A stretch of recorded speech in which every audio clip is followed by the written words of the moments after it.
Olá, neste vídeo vamos começar a introduzir o uso do JavaScript. Para isso a gente precisa entender o que é o JavaScript. O conceito mais básico sobre JavaScript é saber que ela é uma linguagem de programação que ela é interpretada com tipagem dinâmica e multiparadigma. Bom, confundir não disse nada, não te ajudei em absolutamente nenhuma percepção, mas vamos tentar quebrar esse cara, então eu joguei aqui um ou seja. A primeira coisa que a gente precisa entender é que ela é carregada no navegador do cliente, interpretada pelo navegador do cliente. E fazendo assim, ele pode usar a memória e o processamento do próprio computador do cliente para executar as suas funções. Então esse primeiro problema de dizer que ela é uma linguagem de programação interpretada foi resolvido.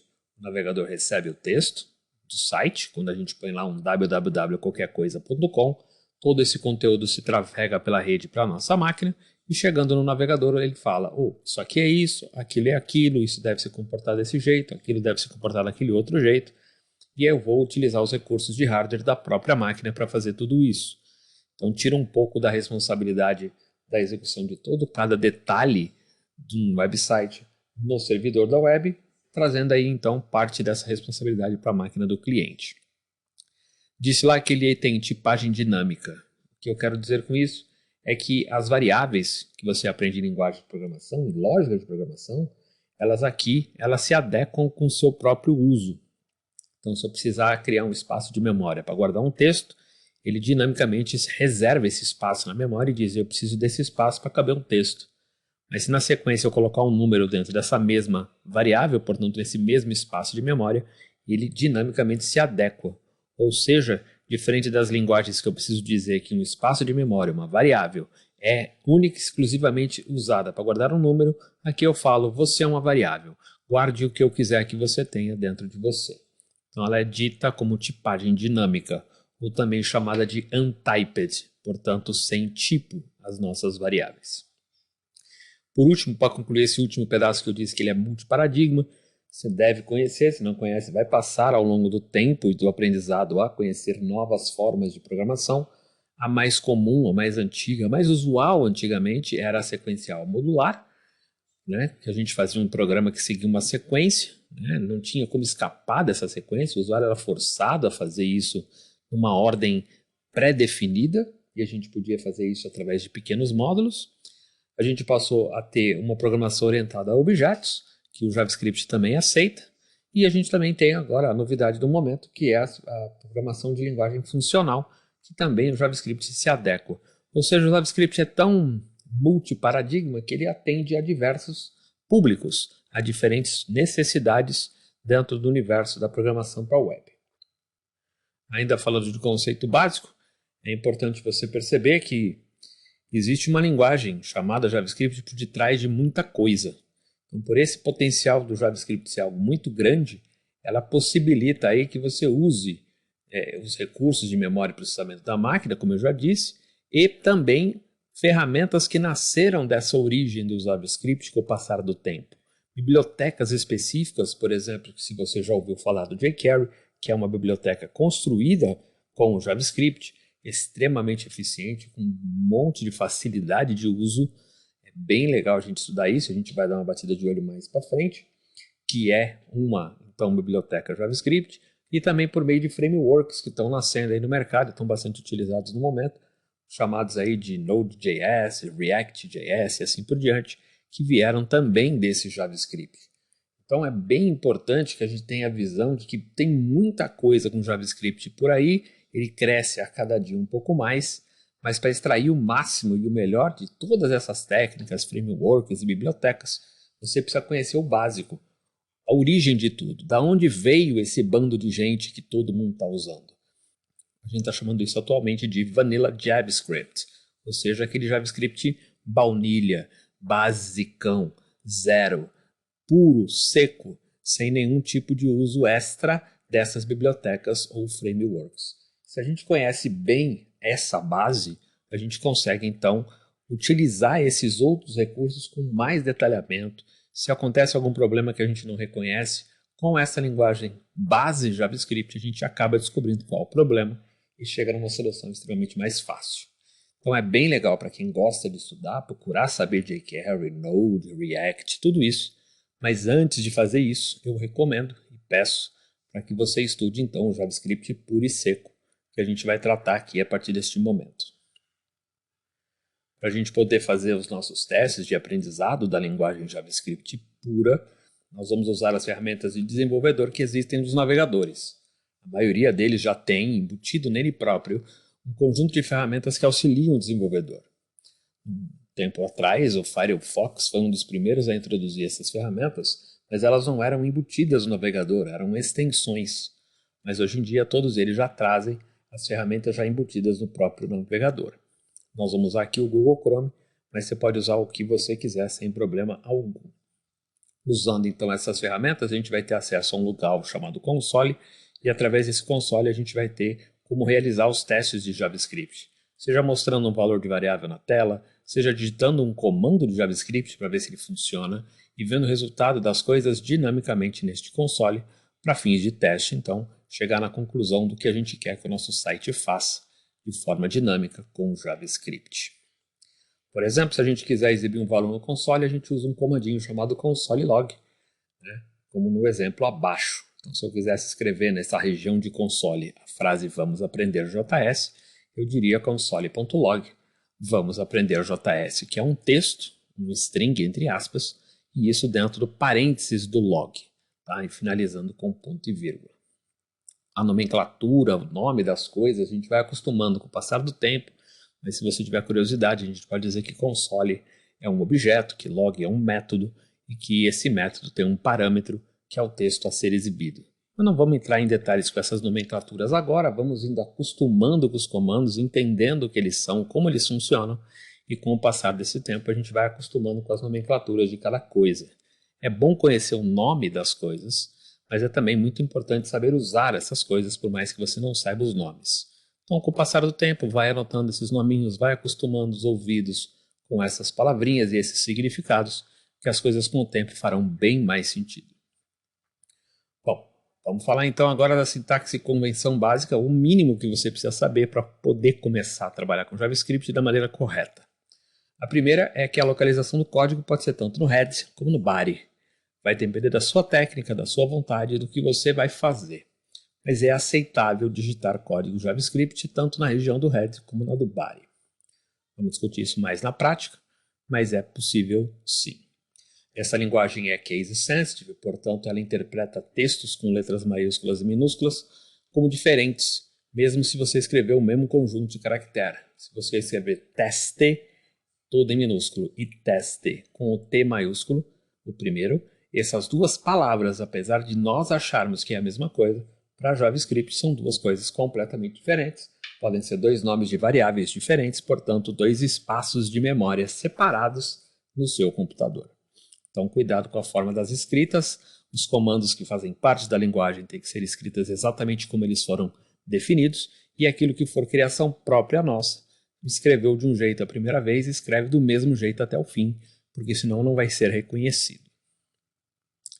Apesar de não ser obrigatório, a gente, por padrão, define que no final de cada comando a gente põe um ponto e vírgula.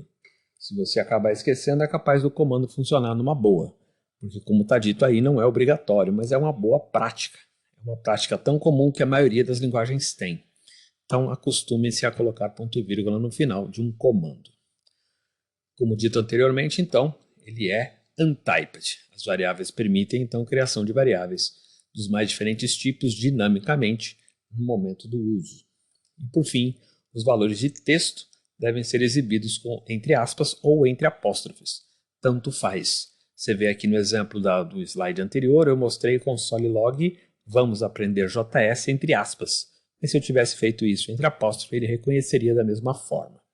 É bom que haja essa capacidade de interpretação das aspas e dos apóstrofes em diferentes situações, porque às vezes a gente vai precisar de um, às vezes a gente vai precisar de outro, quando a gente estiver mesclando isso com outras tecnologias. Mas saiba que para o JavaScript seco, você pode fazer um texto com aspas ou com apóstrofe. Sobre a codificação, independente de onde você pretender codificar esse JavaScript, dentro do mesmo arquivo da sua página, você deve fazer isso dentro de uma tag chamada script. Ou seja, não é só escrever o comando JavaScript solto em qualquer lugar.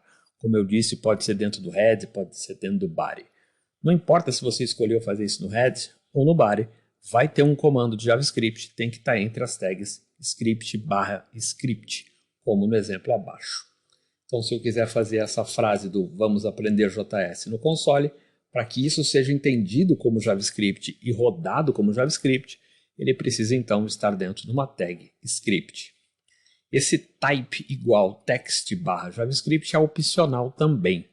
Mas se você usa aqueles IDEs de edição de texto, de codificação, como Sublime, Notepad++ ou coisas do tipo, possivelmente quando você escreve script ele já autocomplementa esse pedaço de código e aí você pode deixar sem problema algum. Mas se também quiser tirar, também funciona numa boa.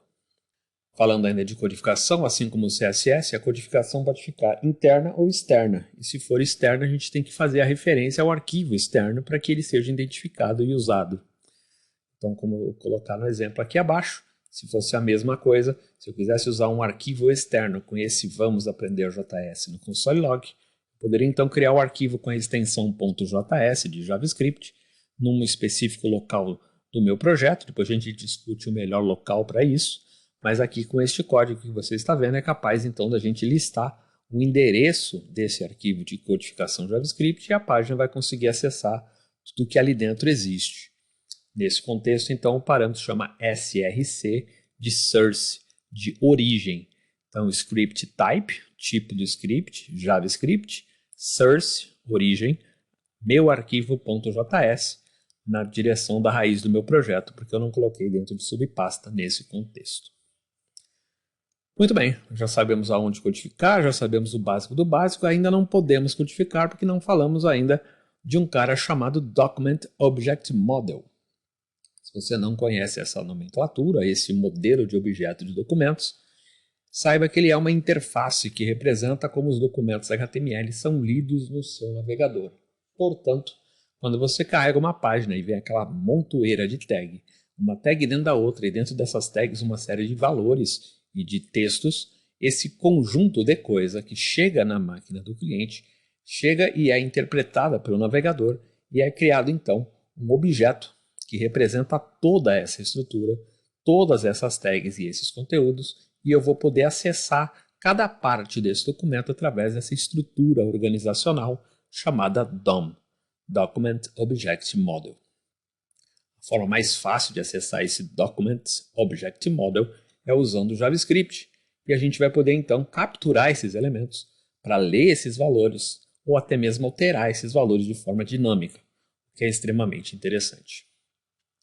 Basicamente o que eu quero dizer é que essa estrutura montada chamada de DOM fica dentro de um objeto JavaScript chamado Document, e através dele eu consigo navegar por toda a estrutura hierárquica da sua página e pegar o que eu quiser para fazer o que eu precisar fazer. Primeiros comandos. Vamos falar de 2, e com 2 já é possível fazer bastante coisa e começar a pegar o jeito da brincadeira de usar JavaScript no nosso navegador e nas nossas páginas. O primeiro comando deles eu vou chamar de Query Selector, que na verdade a gente vai chamar de função, e é uma função que seleciona uma parte específica do documento através de uma identificação, seja essa identificação o nome da tag, seja uma classe genérica de CSS ou até mesmo um ID definido por elemento. Ou seja, usando o Query Selector eu vou poder pegar uma parte. Exemplo, posso pegar o título da página, posso pegar um parágrafo específico, posso pegar um conjunto de dados de uma tabela. A gente vai poder pegar o que a gente precisar pegar dessa estrutura e manipular essas informações da forma que for necessária. Então, o Query Selector é um comando bem importante, capaz então de facilmente procurar nessa estrutura hierárquica o elemento que eu estou querendo buscar para trabalhar. O segundo comando aqui que eu vou citar é o text content, que não é uma função, ela é uma propriedade. Existe diferença, a função é algo que é uma ação a ser realizada. Query Selector faz uma ação de procurar aquele seletor na página. Já text content é uma propriedade, é um valor do que tem dentro daquele objeto selecionado, daquela tag selecionada. Essa propriedade pode ser usada para a gente ler o que está lá dentro ou também para alterar esse valor. Então, exemplo, eu posso pegar com o Carry Selector o meu header1, o meu H1, e eu posso ver qual é o valor que tem esse H1 ou até mesmo alterar esse valor se assim eu quiser. Ou seja, com esses dois primeiros comandos citados aqui, eu vou poder fazer bastante coisa manipulando uma página. Então, agora que eu já falei todos os conceitos necessários, vamos para o exemplo prático, para funcionar o uso do JavaScript dentro de um contexto de uma página. E precisando, volta aqui no vídeo, no começo, e dá uma olhada nos conceitos de novo. Volta para o exemplo prático, dá uma olhada no que a gente está fazendo e casa uma informação com a outra. Saiba usar, mas saiba por que está usando. Saiba como está usando. O mais importante não é decorar os comandos, e sim entender por que estou utilizando naquele momento cada um deles. Vamos lá. Eu estou aqui usando o meu editor de texto, Sublime Text, versão 3, onde do lado esquerdo eu tenho a estrutura da pasta do meu projeto, chamei esse projeto de lista alunos, tenho um arquivo de HTML chamado index, primeira página de entrada do site, e tenho uma pasta de arquivo CSS com um arquivo de CSS específico lá dentro.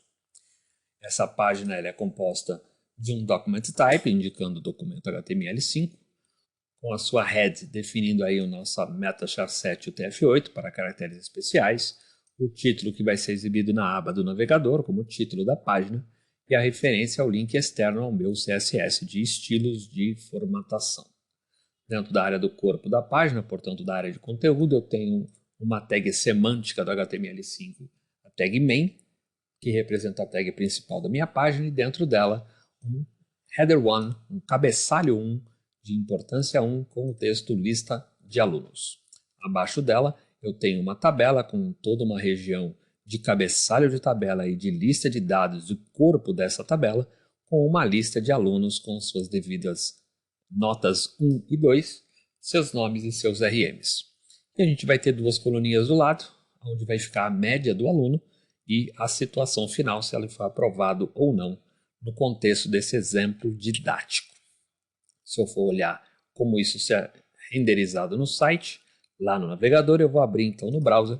Você vai observar essa formatação simplória, só para fins didáticos, de uma tabela onde tem então esses alunos, suas notas e suas médias a serem calculadas e suas situações finais sendo definidas. Uma página estática com nada de mais além de um HTML e CSS super básico, e a gente vai introduzir então o uso do JavaScript acessando o DOM. Para isso, vamos começar a fazer os primeiros testes de JavaScript e entender onde é que eu vou colocar, por que colocar no lugar onde eu vou colocar, e a gente vai construindo conhecimento aos poucos. Que fique bem claro antes mesmo da gente começar, que é evidente que tem diversas formas de fazer a mesma coisa e que é evidente que algumas coisas que serão mostradas aqui terão suas formas mudadas ao longo do curso, porque a gente vai aprendendo como buscar dados de diferentes formas em diferentes fontes de informação, e aí esse código didático aqui vai ser modificado. Mas não se perde, é o conceito que vale, não efetivamente o resultado que a gente está fazendo aqui. Tá? Então vamos entendendo e vamos aprendendo que isso vai ficar muito legal cada vez mais. Aqui no meu Google Chrome eu vou chamar a ferramenta de administradores através do menuzinho dos 3 pontos. Eu tenho mais ferramentas e aqui o ferramenta do desenvolvedor, que também pode ser chamado pelo Ctrl Shift I, ou se ainda preferir, só o F12 faz funcionar. Feito isso, eu posso cair aqui na aba do ferramentas, na aba de elementos, por exemplo, onde você cairia aqui já na exibição do corpo da minha página em formato tags, já devidamente listadas, e eu posso trabalhar inclusive com o console. Se você já aprendeu HTML e CSS, eu acredito que já, você mexeu bastante com a aba de elementos, inclusive mexendo nas regras de CSS aqui do lado, checando valores e alterando valores de cada um dos elementos selecionados.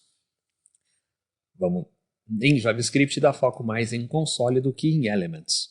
Então nessa abinha de console, se não tiver aqui embaixo, tiver do lado também pode ser, ela pode estar aqui. E se você assim quiser mais espaço gráfico horizontal do que vertical, você pode clicar nos 3 pontinhos e pôr para baixo, ou manter ali do lado, se assim você gostar mais.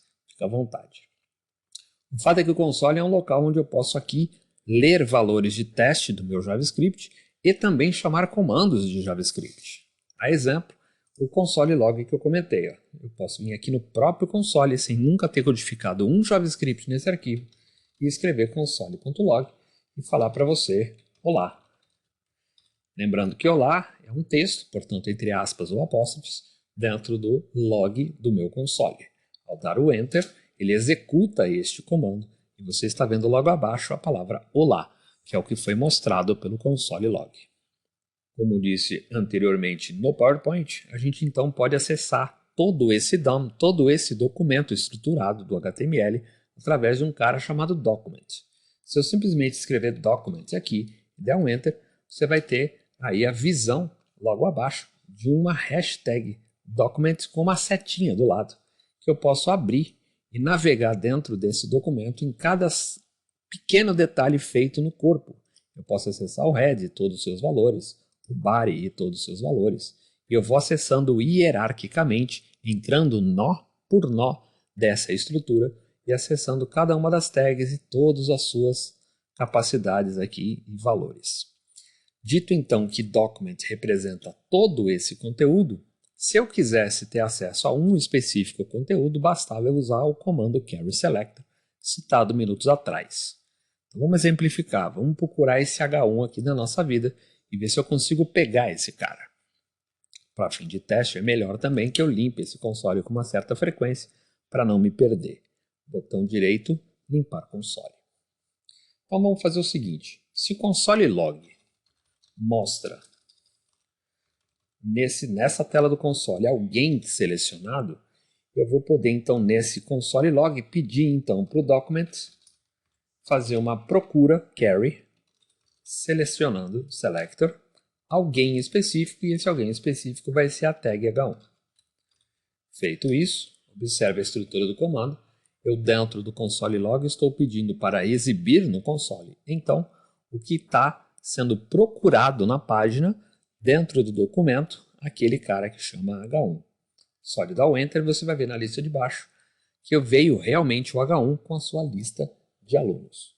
Portanto, é possível ver e pegar na mão este valor e usá-lo para alguma coisa.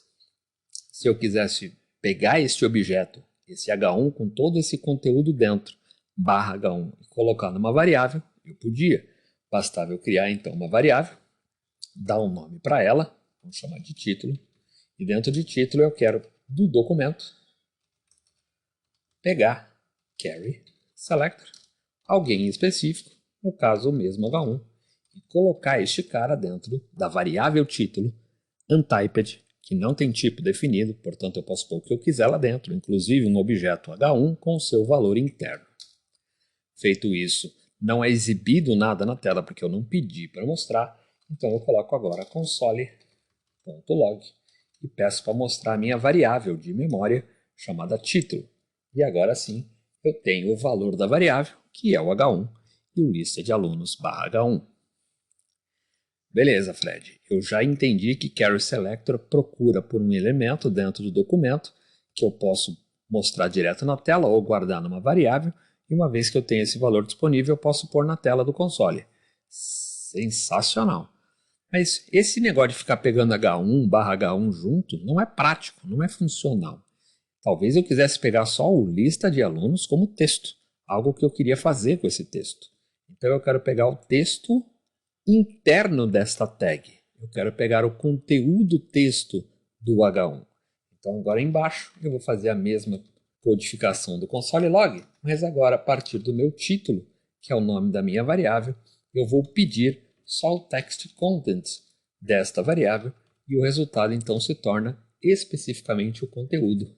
As tags não são mais usadas, não são mais exibidas para mim, porque eu não peguei a tag e seus conteúdos. Eu peguei só o conteúdo, sem pegar a marcação das tags. Dito isso, é possível então que eu possa, nessa tabela, calcular as médias desses alunos usando o JavaScript, porque se eu sou capaz de pegar o H1 e ler o valor, eu também poderia pegar o valor deste 5,5 que a Aline de Castro Lima tirou na prova 1, posso pegar o valor que a Aline de Castro Lima tirou na prova 2, fazer a soma, dividir por 2 e calcular a média para colocar neste lugarzinho da tela. Se eu for capaz de fazer isso para uma linha, serei capaz de fazer para todas. Tendo então na minha página conteúdos estáticos, esses das provas 1 e 2, e conteúdos dinâmicos, baseados em cálculos matemáticos, onde eu vou ter as médias calculadas pelo JavaScript. Dado que esse é o meu objetivo, vamos pensar na estrutura dessa tabela, ver quais são os nomes que esses pedacinhos de tabela têm, tentar capturar este indivíduo, separar esses valores 5,5 e 6,0 e fazer então o cálculo da média para pôr aqui. Vamos analisar o código.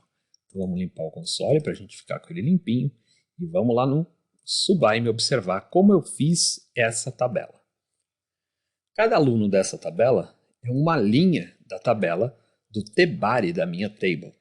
E cada linha dessa, chamada de class aluno, possui uma TD, um table data, um dado de tabela, uma coluna, portanto, que tem um valor dentro dessa TD.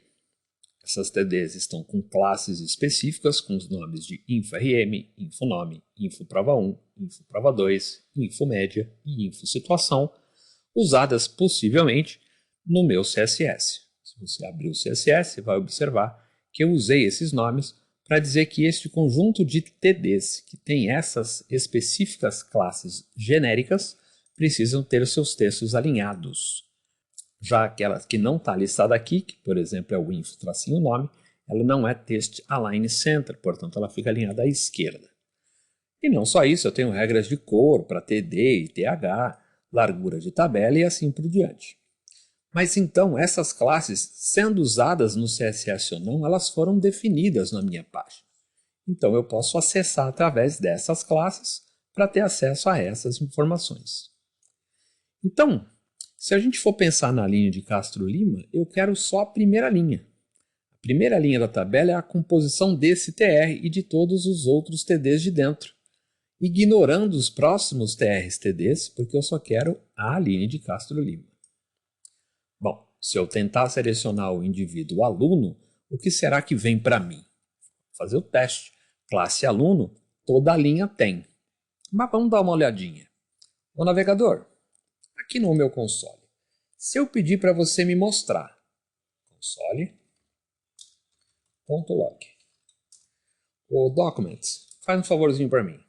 Faz uma query selector e busca para mim alguém que tenha classe genérica aluno. Roda aí para mim e vê o que você trouxe no console.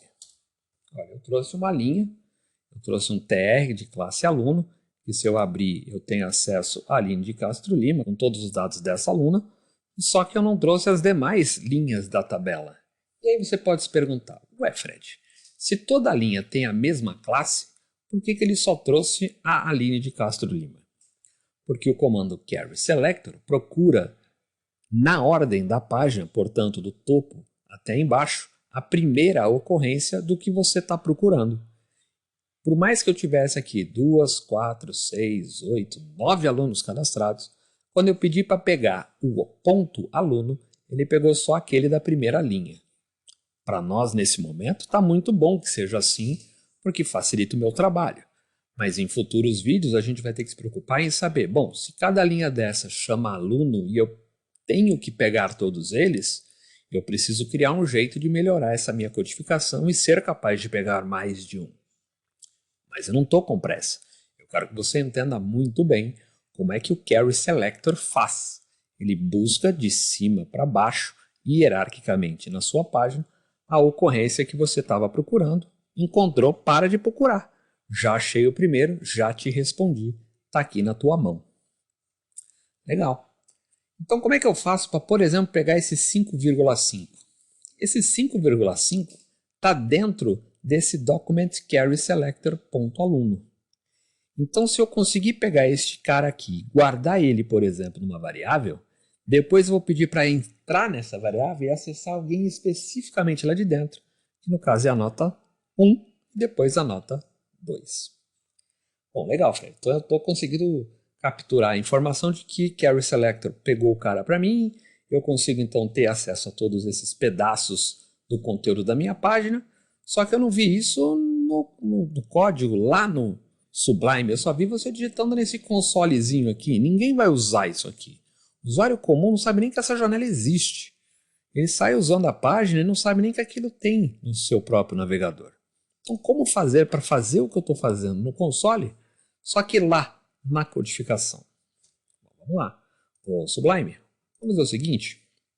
Eu quero que, dentro dessa região de página, que você também deve saber, e se não sabe, está reforçando agora, que chega linha a linha, de cima até embaixo, vai chegando o navegador vai interpretando isso para renderizar na tela, linha a linha que isso está acontecendo, e em algum ponto eu quero ter acesso a este indivíduo, que é a Aline de Castro Lima. Vamos voltar nos primeiros slides lá. Eu falei que o script do JavaScript podia ser no head, podia ser no body. Vamos jogar em algum lugar. Vamos supor que seja no head. Eu crio uma tag de script. Auto-preenche aqui. E aí vamos criar aqui aquele código que eu coloquei no console. Console.log. O document faz um favorzinho para mim. Faz um carry selector. E dentro desse carry selector, procure alguém que chama .aluno. E mostra para mim. Bom, teoricamente, tudo mágico. A gente já testou esse comando, já viu, já até discutiu como pegar até as notas 1 e 2. Mas vamos ver o que acontece quando eu rodo essa página agora no meu navegador com o código já embutido. F5 para rodar a página novamente, F12 para abrir o meu console, e lá eu estou vendo que eu escrevi errado a palavra documents. Pronto, já vimos como é que causa erros no console. Olha que bonito, ele te mostra em vermelho, diz mais ou menos o que aconteceu e te inclui inclusive a linha que tem o erro. Vamos voltar. Erro de digitação também é válido. Vamos aumentar a fonte para facilitar. Vamos ver que eu escrevi document de maneira errada. Pronto. Agora ficou bom e colorido. Volta lá, dá um F5 mais uma vez e veja que não voltou aquela TR que tem todos os dados da Aline de Castro Lima. Ele voltou nulo. Fred, não entendi. Você fez o comando funcionou, aí você colocou no arquivo, parou de funcionar? Sim, parou. Se eu pegar exatamente esta linha que a gente acabou de testar, que não encontrou a Aline de Castro, e colocar ela aqui no meu console, ela vai encontrar normalmente. E por que isso acontece? Mais uma vez, a página carrega da primeira linha até a última linha em sequência, de cima para baixo, e no momento em que, observa o código, eu pedi para ele procurar o ponto aluno, significa que eu estava na linha 8. Portanto, só tinham sido carregadas até o momento as 7 linhas antes dele. E ele falou, procure então o ponto aluno naquilo que já existe. Naquilo que já existe, não tem. Ah, Fred, então já que o JavaScript roda dentro da página, a posição que eu coloco ele interfere na funcionalidade? Sim, interfere. Então talvez esse local não seja o melhor. Fazer uma brincadeira horrorosa, não faça isso pelo amor de Deus, mas se você arrancar esse cara daqui, Ctrl X, levar entre a linha 1 e 2 da minha tabela e executar isso por mais torto que tenha ficado, na hora que eu rodo a página, ele encontrou sim a tal Aline de Castro Lima, porque no momento em que a linha foi executada, no momento em que a linha 32 foi chamada pelo navegador, acima da linha 32, portanto da 31 para cima, de cima para baixo, já haveria carregado alguém com classe aluno. Por isso que muitos códigos que você estuda na internet e vê por aí, os scripts estão lá embaixo, logo no finalzinho da página, perto do fim do corpo. Porque aí se o corpo da página acaba aqui, significa então que você pode fazer o seu script aqui embaixo, porque já terá carregado tudo que a página tem de conteúdo. Consequentemente, você pode achar qualquer elemento do conteúdo desta página. Tá, Fred, entendi que se eu colocar na última linha, quando terminar de carregar, chega na linha da execução que agora está na linha 100, a linha 100 procura, encontra, está tudo mágico. Mas eu já vi bastante código JavaScript no head. Por que às vezes no head funciona, às vezes não funciona? Por que eu tenho que pôr embaixo e não em cima? Essas discussões elas vão ficar extremamente claras quando a gente começar a fazer códigos de JavaScript que não serão executados assim que a página roda. Esse JavaScript que está aqui, e eu vou executar e você vai ver que funciona, aí ó, na linha 100, funcionou normalmente. Esse código foi executado assim que a página carregou, durante o carregamento. Aconteceu na sequência. Foi fazendo da primeira linha até embaixo, foi carregando, carregando, carregando, carregando e renderizando esses itens, interpretando esses itens, e chegou nessa linha e ele já estava pronto para acontecer e aconteceu. Mas eu posso, e a gente vai no futuro, construir blocos de programação JavaScript que não serão executados na hora. Eles serão criados e ficarão disponíveis para interações extras do seu usuário. O usuário vai querer clicar em algum lugar, arrastar alguma coisa, né? Selecionar um pedaço de texto, digitar uma coisa via teclado. Não é na hora que carregou, é uma interação pós-carregamento. E aí sim, eu vou poder fazer isso antes, porque aquilo só vai estar preparado para rodar num futuro. Respira fundo, vem comigo. O que você precisa saber agora é que do jeito que nós estamos vendo neste momento, se você não fez nenhuma busca de informação de JavaScript anterior, você então entendeu que o melhor local para ficar um JavaScript é no final da página, porque assim ele tem acesso a todo o documento que já foi carregado acima da linha em que eu estou criando esse JavaScript.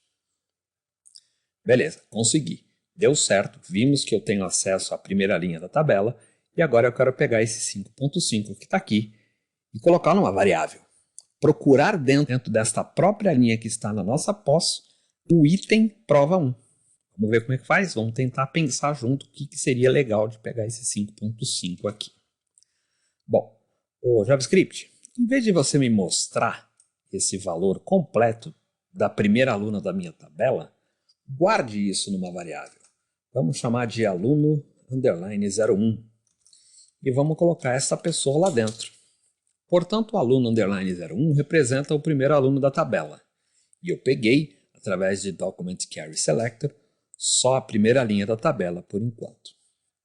Diante disso, eu vou dizer o seguinte: eu quero uma variável para ser a nota 1.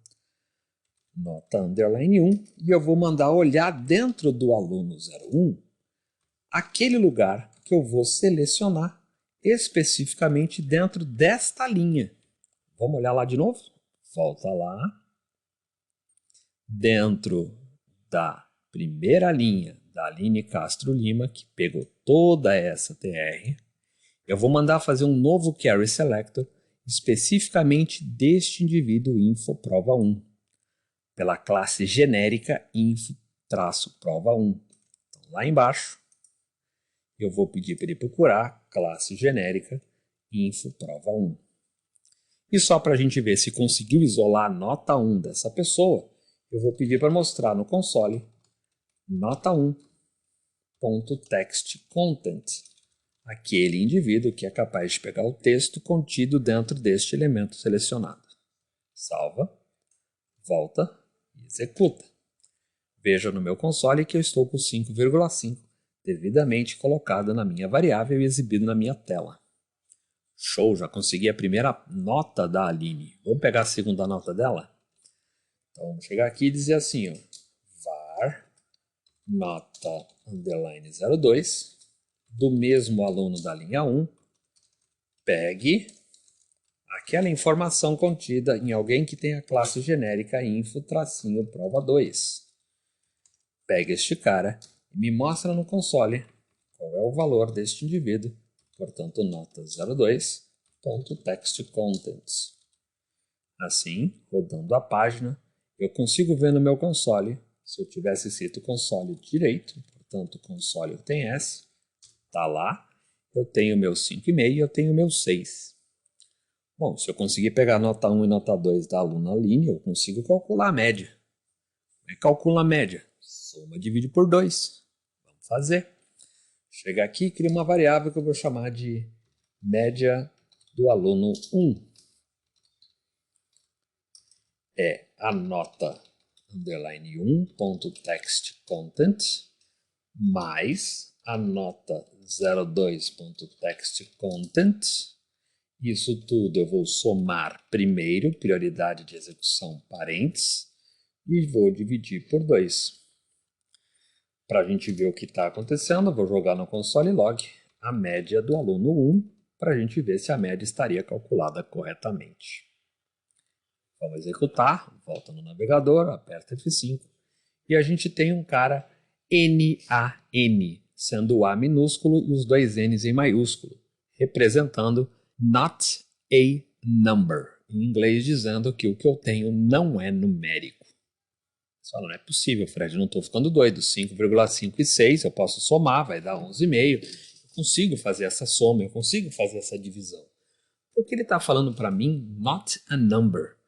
O resultado dessa média não é um número, porque se você observar o código, você observa que eu estou escrevendo claramente text content, portanto é um texto.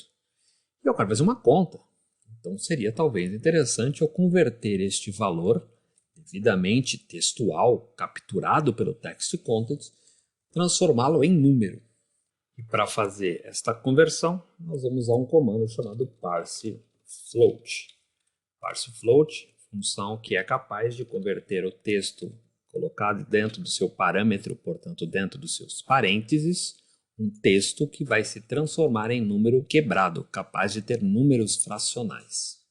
Do outro lado, mesma coisa, vamos fazer um parsefloat e esse indivíduo vai receber no parâmetro, portanto dentro do parênteses, o nota 2 text content, fecha o parsefloat, e esse outro parênteses é da prioridade da adição sobre a divisão. Vamos diminuir um pouco a fonte para você enxergar o comando numa linha só e perceber então que texto vai virar número quebrado, o outro texto vai virar número quebrado e, portanto, vai ser somado para ser dividido por 2. Se ele vai ser número mais número, vai dar um número, dividido por outro número também dá número, portanto, a variável média aluno 01 não será mais NaN, not a number. Será sim o número e vai ser o número do cálculo da média da aluna Aline. Salva aí para testar, volta no navegador e executa.